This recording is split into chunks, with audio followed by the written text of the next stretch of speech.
যার যে কোনো সমস্যায় দুর্ঘটনা হয়ে গেছে, তারা অপমানিত, তারা এই বিষয়টা তারা অনুধাবন করেছে যে অতীতে কি হয়ে গেছে, আমরা কি করেছি, এর জন্য তারা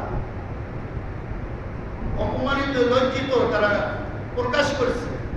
এই জন্য বর্তমানে যেহেতু বিভিন্ন জায়গায় বিভিন্ন সমস্যা দেখা দিচ্ছে, যদি আমাদের এই প্রশাসন, পুলিশ ভাইরা যারা আমাদের সেবায় নিয়োজিত ছিলেন, পূর্বের ন্যায় যদি তারা তাদের সেবায় আবার ফিরতে পারেন, আমরা যদি সহযোগিতা করি, বিদ্বেষ রাখার জন্য, হিংসা রাখার জন্য, আগে যা হয়েছে, এখন আমরা সব ভুলে তাদেরকে আমরা সহযোগিতা করব, যেন তারা পূর্বের ন্যায় আমাদের সমাজে আমাদের জান মালের হেফাজত করতে পারে।